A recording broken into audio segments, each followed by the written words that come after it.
Hey, Kate, Hello. welcome to the show. How are you? Hello. Excited to be here. Really Oh, excited to be here. I've been listening to your show all week in preparation for this, and I've been absolutely loving it. And the term or the phrase that keeps coming back to me is healthy discourse. That's healthy what you guys are discourse. about, Oh, which I love that. I really like it and appreciate it. I'd love to talk more about it, but I just wanted to say that at the top that I really Oh, appreciate that I think we might you're have to putting start that into the using world. that. We're gonna put that in Healthy something. We're gonna discourse start advertising healthy discourse. I like it. and I know, I fun. I like mean, I that. love the Yeah, I love the song. I love it's good. It's good. I love it. Thank you. All right, so let me Thank you, introduce Kate Kate. Kennedy. She's serving in her third term as council member for District 1 of College Park, Maryland. As council member, she currently chairs the Community Preservation Trust and has previously chaired the council committee to improve the committee structure, and also brought an English language tutoring program to a local elementary school. She advocates for a more inclusive and welcoming College Park because she believes a neighborhood should be more than a collection of strangers, it should be a community. In her day job, Kate is a nonprofit fundraising executive, raising funds for youth centered and civic engagement organizations, and currently is fundraising for a national nonprofit working to end childhood hunger. She has an MBA from Nice. Georgetown University, undergrad degree in English and Women's Studies from Keene State College. Kate and her husband are active foster parents for teens and live in North College Park with their rescue dog. She enjoys gardening, shopping at the wonderful Hollywood Farmers Market around the corner from my house. Yes. And Yep. Yes. most importantly, the most important thing that she does, that she loves to do, is indoor cycling at Posh Cycling and Fitness, Posh.fit. I'm Yes. giving him a shameless plug, Posh.fit. Check it out. She also enjoys It's Yes, true. vegan of course. cooking, sneaking out of the house for some non-vegan eats. So let's give a warm welcome to Councilmember Kate Kennedy. Thank you. Thank you. So glad to be here. All That's a right. great intro. So my very first question to you is this. There's a lot online we can look up about you, but can you tell the audience just one thing that we cannot Google about you? Yeah. Yeah. So the thing that I love to talk about is that I am a perpetual crafting novice. You can't find this online. So what do I mean by that? I'm literally surrounded. I have watercolors down here that I started doing. I've Oh, got I get knitting it. over there. Like I Oh, Mm, I can't love it. really get good at any of this, Good. but I get I'm it. like I'm, novice crafter. I'm sort of That's like you. You my get started with something really fun and exciting, and then Yeah. just it kind of goes off to the side a little bit, and then you get back into it a little bit later, and then you try something else. And I I think it's the newness that's fun, right? yes, I It's the agree. newness Yeah, that Yeah. I like. that makes And then, sense. I'm I like do, that too. right? I made scarves for my family. No one else wants one of my scarves. I made it. So then I'm like, I'm not getting any better at this knitting thing. That's, I'm not making socks. So we're moving on to watercolor. That's my thing. Okay, I love it. Nice. I like it. All right, so Same. Same here. I know there's a video that just got posted, and I'm looking at that sign behind you. Is there some big announcement you'd like to make? Yes, I'm Exactly. running for mayor. I'm running for mayor of College Yay! Park. Thank you, thank you. I'm so excited. I mean, I've lived here for about 10 years. My husband and I have been on the council for 6 years. I was telling a neighbor earlier today that as soon as I moved into the community, I went right to a community civic association meeting, learned about the association, and I haven't turned back. And love it, and cannot wait to talk more about what my plans are and how excited I am to be part of it. Yeah. Awesome. Yeah, we definitely want to get more That's into what you have exciting. planned for the city. We have to get that. But first, I want to knock out the elephant in the room. So, the reason you're actually running is because a few weeks ago, Mayor Patrick Willian, who we've had on this podcast a few times, he resigned as mayor of College Park just before being arrested on 56 counts of child pornography. Now, I know he was a resident in our district, Yeah. and we all attended a lot of the same events together. What was your reaction when you found out about the arrest? Were you shocked, angry, disappointed? Were you in the wait and see mode? I mean, what were you feeling? Well, devastated would be the top word I would use.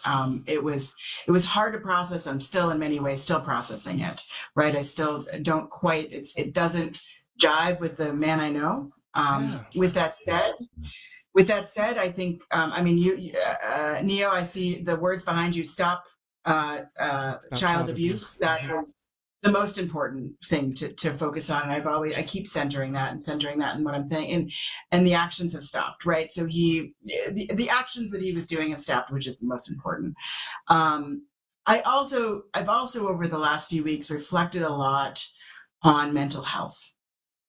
And in particular, how could we have helped him? Because this is obviously, happy, healthy people don't do what he did.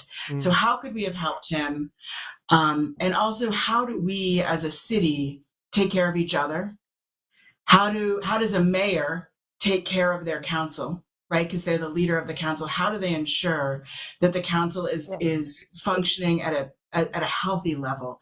And so I've spent a lot of time thinking about that. And actually, listening to your show, I know you all talk a lot about mental health, and I appreciate that. I know I have in council meetings talked about my journey with therapy because as a foster parent, that was very important for me, and people have come up to me afterwards and said thank you for talking about going to therapy, thank you for the importance of that, and to me that is very, very important. And Rob, I know you talked about it a week or two ago, I believe, and so I appreciate, or I think maybe not, yeah. Nope. And so I appreciate you putting that out there, being vulnerable in that way, because I think we as a society don't talk about it enough. And so I think I do think that it is really, really important that we and this, in terms of, it's a business case too for the city to be functioning at its highest level. We need our leaders to be mentally healthy. And so I've thought a lot about that. I have things I'm percolating, and if I become mayor, and we can talk more about this, that would be something that I would absolutely focus on. Dr. Rochelle Thompson thanks for is the elephant out of the room now?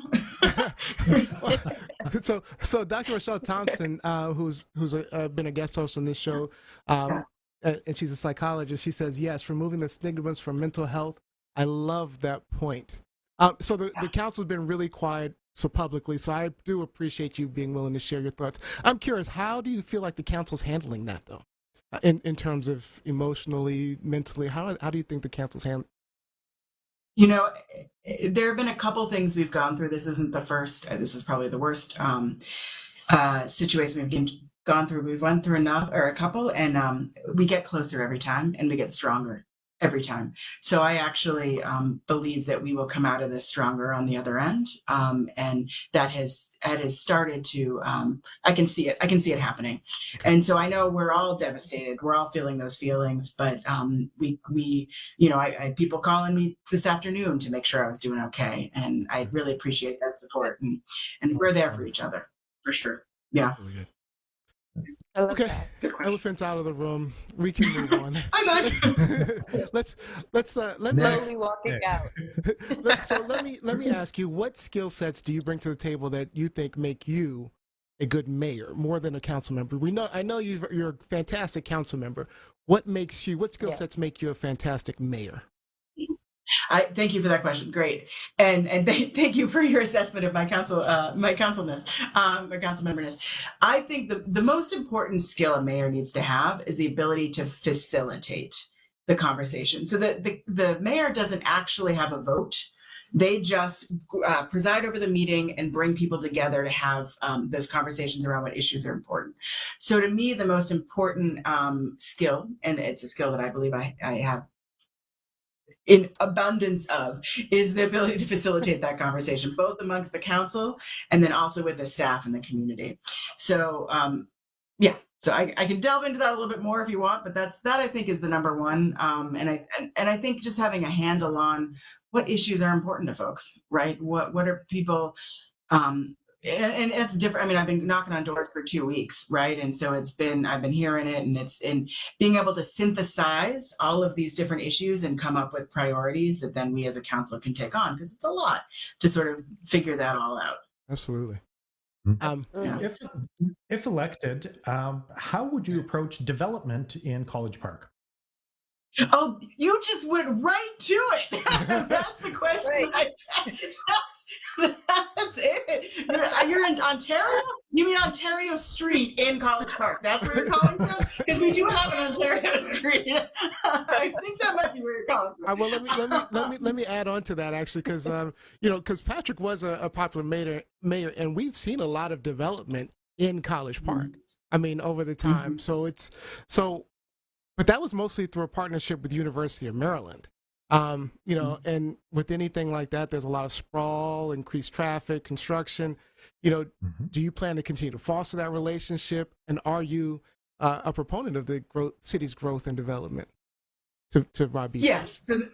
Yeah, I mean, there's tension, right? There's a lot of tension we have to keep a hold of. The development in balance with our green spaces, right, is one. And so there are a couple of, I had a great conversation with a gentleman. There was a green space green space that they wanted to make into apartments. And there are two phases of it. And basically the short part of the conversation was that phase one was good, phase two was bad for the green space. So those sorts of conversation, that sorts of discourse is important to have around the healthy discourse around different development aspects. Yeah, I think the city has gone in the right direction. I wish that we had more small businesses. We have some, it's great to have Trader Joe's. We've got some great new development and some great new restaurants, but I would like to see smaller business. And actually my friends up at Posh Cycling, great cycling studio, talk a lot about I love that great studio. Me too. I was at the first class, by the way. She was. That's right. She was the first. She was in the very first. It was one before me, but I was the first one. The permitting process, as you know, Neo, in the city and the county is really hard. It is. And so I think one of the ways we can help our small businesses to increase, because we've got a lot of big businesses, right? So we really want to focus on that small business.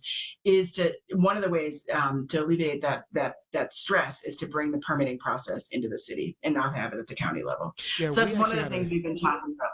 We had a huge struggle with permitting, and right in the beginning, and it pushed us back. We ended up pushing back our opening, and it was a real big challenge. So, yes, please make that a priority. That would be awesome.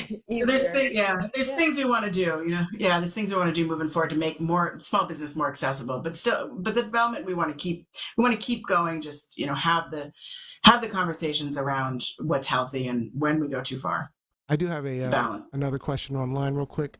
Dr. Rochelle Thompson says, has this presented any distrust with the constituents with regards to the government? I think that has to do with the question about Patrick. So I'm sorry, the elephant in the room's still open. Oh. But it's a great question. Has this presented any distrust with your constituents? Sure. There's been absolutely. And I think everyone is responding differently. I think for some folks, this is real personal. And so that's been hard. And for others, this is, it's easier to focus on the issues in front of us, but absolutely there's been distrust. I think we've got a lot of building to do, or building back that trust. And I do think we talked a little bit about how things have brought the council together. And I do think adversity, a lot of ways, brings people together. And so our community will work through this. I do believe that. Okay. Yeah. But thank you for the question, Don. I wanted to pivot a little bit and talk about more national issues, kind of like the right to choose what happens to our bodies. So that's usually framed as women's rights and abortion rights.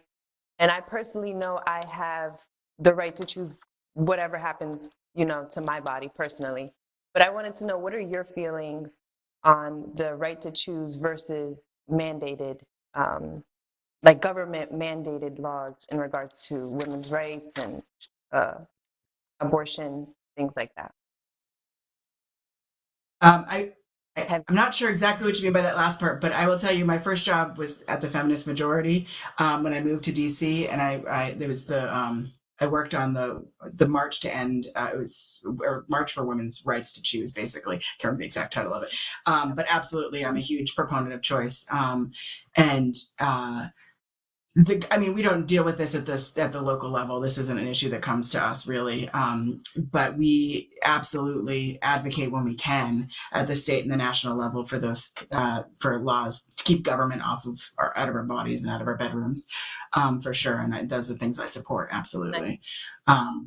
Thank you. Yeah, and Maryland is a pretty safe space in the city, for the most part that I've seen. We don't have a lot of laws that are shenanigans, if you will. We don't have a lot of shenanigans happening in that realm.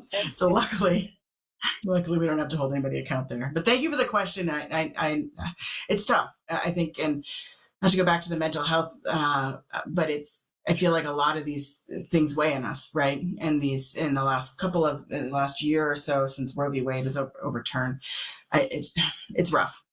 Take care of yourselves, y'all. Take care of yourselves. Yeah. Mm-hmm. Especially in my state, in Georgia, and states like Florida, it is very tough. Like, and the mandates are extremely strict in regard to even, like the not abortion pills or Plan B contraception, things like that. So. That's good. Yeah, isn't there somebody who just there's one state who just outlawed abortion pills? Was it Texas, I think? No, it was Wyoming or Minnesota or something like that. I have to take a look. Oh. Somebody just outlawed the abortion pills themselves. Upstairs. See? Yeah. Trying to take over. Yeah, it's frustrating. Robbie? But Texas wasn't that far-fetched. Come on. Oh, no. they outlawed altogether. So. It's on brand. On brand, right. Yeah. For sure. All right, Kate, so I've got a hypothetical for you. I'm an entrepreneur in Northern Ontario, Canada, looking to establish a footprint in the U.S. Sell me on College Park. Oh, I love this question.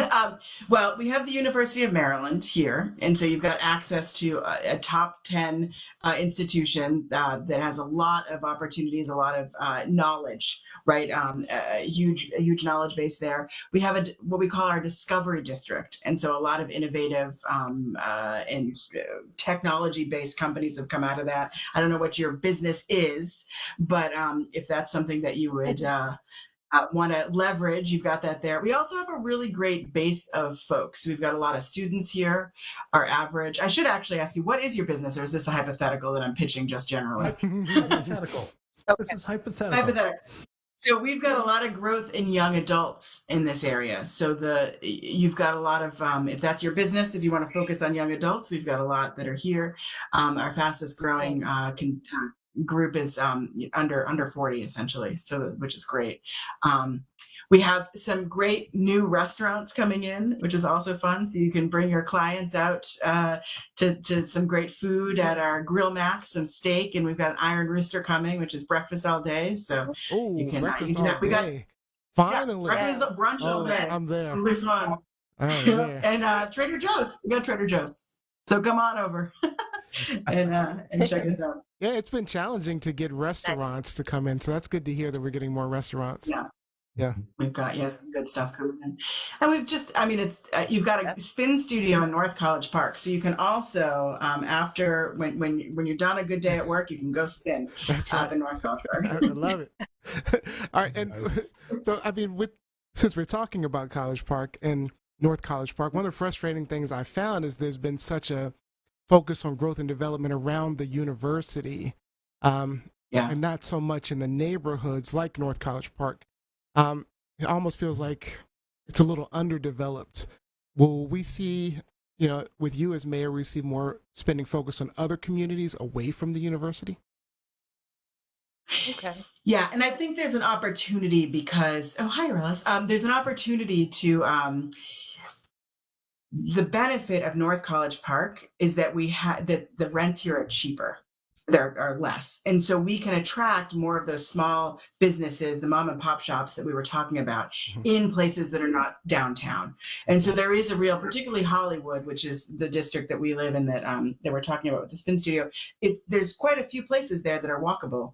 And so there's a lot of opportunity. The rents are cheaper. So we could really, really create some great walkable space right in our neighborhood. I think in Berwyn is another. So that's a great, that's a great opportunity to do that for sure.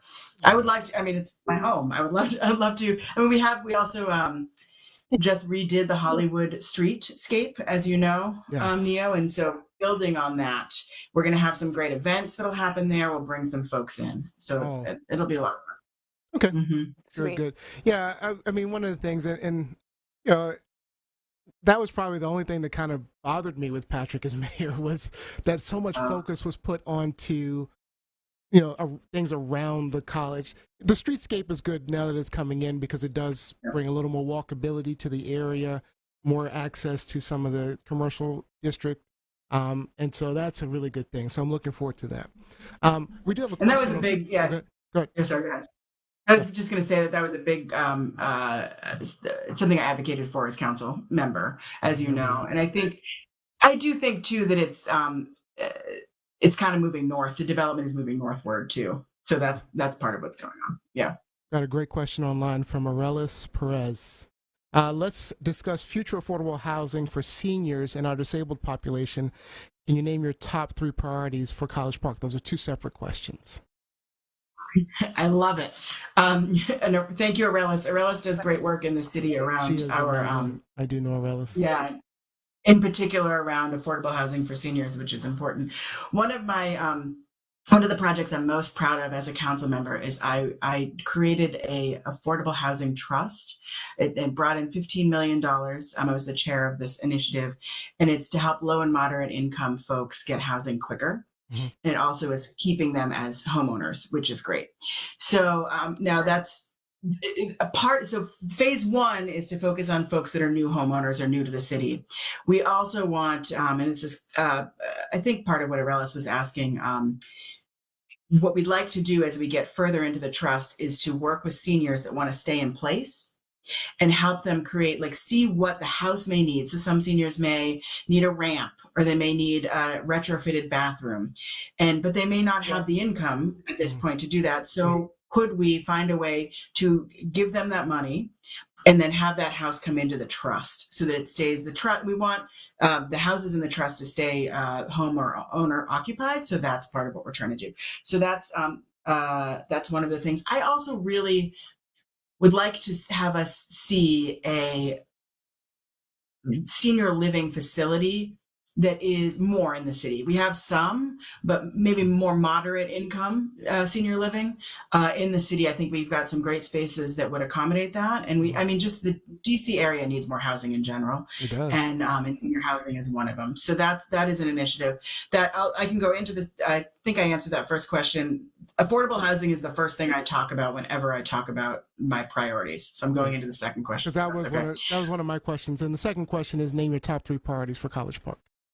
Yeah, so affordable housing, and when I talk about affordable housing, I mean from student rentals through to home ownership, through to seniors. And it's also about generational wealth. So about promoting generational wealth. So we also have some great affordable housing units that are coming in for families, 80% or below AMI, 80%. So lower income families, apartment buildings. So being able to stay in the community, maybe you start in these apartment buildings and then you go to the university and then buy a house and then are able to live. So staying and building generational wealth. I'm really excited about that. Another is making sure that we balance that with the green initiatives in our city. So we have a lot of great green space and we don't want to see it all go to development. Mm-hmm. I think I talked about this at the top of the show, like how do we find that balance? So that's another, so that we preserve those green spaces. I would just want to point out that you'll notice that I'm repurposing my signs that I had for council member. That's how dedicated I am to being green. I got this green marker. I love it. So that's my second priority. Good. And I'd say third is around safety, in particular around the university, and making sure students are safe going to and from campus around Route 1, which is a really tough road. And so getting on and off campus, there's a lot of great initiatives happening there. Oh, and small business. Oh, that's a fourth. Sorry. But I already talked about that. Fourth is good, right? Good. Love Fourth that. is good. Johnny? Very important. Johnny?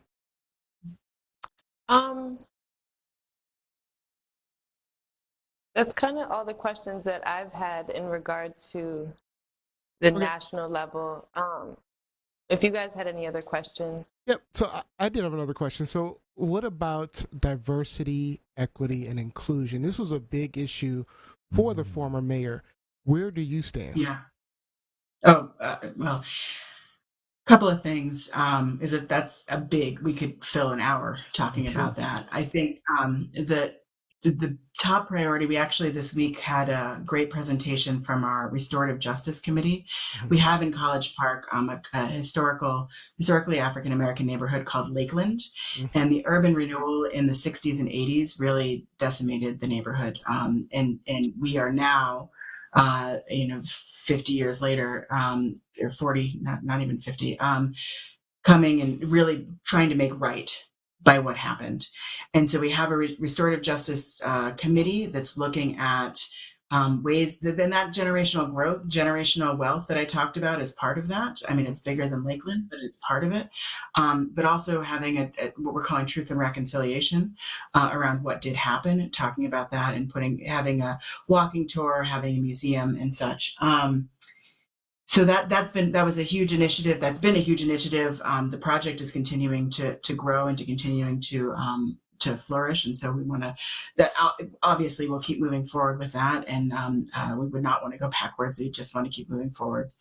I also, one of the things I'm proud of, when the Committee on Committees, which I think we mentioned, is I talked about I revamped the committee structure with the purpose to make it more inclusive, because we had a pretty homogeneous looking committees in the city, and so we wanted to really be welcoming, and so that was a big part of why we did that, why I took on that project, to create a more welcoming and inclusive place, to have our committees more representative of our community, and so want to move forward more with those sorts of initiatives for sure. The College Park is a pretty diverse community. Yes. So Lisa Williams online says, I'd like to know more about how College Park can help parents and students navigate the PG school system. Oh, such a good question. Thank you, Lisa. One of the things I hear when I'm going and knocking on doors is that there's a lot of turnover in the neighborhood because people have families, and as soon as they're out of elementary school, they move on. This has been an issue for years, and so this is a big problem that we are trying to address, and I appreciate Lisa asking that question. One of the issues we have is that we don't have control over the school system here in the city. And so our role as a city is really to advocate at the county and the state level, and to do it as much as we possibly can. And so one of the ideas I have, as I was going around talking to folks, another issue we have here is that we have 2 elementary schools, but then people go off to other high schools in other towns. They don't stay here in the city.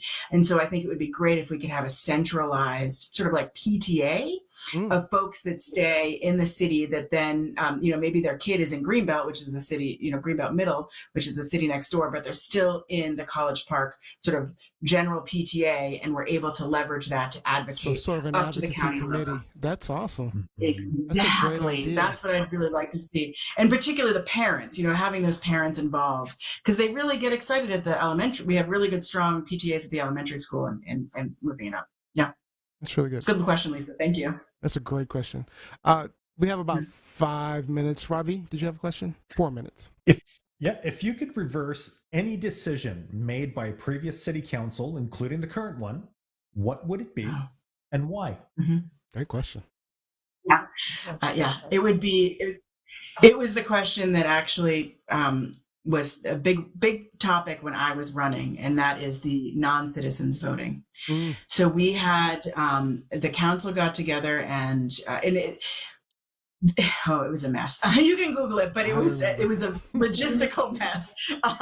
In that the majority of the council supported non-citizens voting, but then through a technicality, it got overturned, and so basically we don't have non-citizens voting right now, which is a shame. And I'd like to see us at some point bring that back up again, because I do think, even going around talking to folks now, not everyone is a full resident of the U.S. but they still, they care about how their trash gets picked up, and how and the youth and family services and all the services that we give. And so having a voice in there is important. I also would like to see, this wasn't a choice that wasn't a decision that came up to the council, but I'd like to see 16-year-olds. I'd like to see the voting age lowered to 16. I think that's I could tell. For local elections, right? Yeah, for local elections. So this is actually a huge. My husband this is his big issue. And our first date, he had just advocated in Tacoma Park to have the voting lowered, and I thought, I don't know how I feel about this. And I had to go home and research it before the second date because I was like, I don't know. I'm not sure if 16 is the right age. I'm not sure. And what I learned is that when you start voting younger, you are more likely to continue voting throughout your life. You're more educated, and so it's habit forming. And if you can form that habit when you're at home, you're more likely to vote. And so that's what swayed me. And I said, yes, absolutely. Let's expand it if we can. So I'd love to see us take that on. It's not a huge priority of mine, but hopefully at some point I can do that. Yeah. By the way, Arelis Perez says, yeah, we became the dumbest city nationally. Non-immigrants pay property taxes. That's an important point to make. I mean, I think a lot of people get caught up in the fact that, they're not citizens of the United States, and they're immediately thinking that, you shouldn't be voting for president but they don't vote for presidents, local elections. It's for how things occur in the city that they live in, even though they're not citizens, which is an important distinction to make, because I always hear conservatives complaining about, non-citizens voting in local elections. And they're not really getting the understanding that they're not voting for the president. They're not voting for representatives. They're voting for people to manage the city that they live in. So it's a very big, very different issue. Yeah. All right. And I think that we got that designation because of the logistics around it, not necessarily the decision that was made. Yeah. It was how we processed and how we went about it. Yeah. No. Right. It was just a matter of. There was a technicality that was interesting that we weren't. They would take an hour to explain, and I don't want. The council that they weren't aware of, and it just seemed weird. All right, so unfortunately we are out of time. I'm looking at the time, so we're out of time.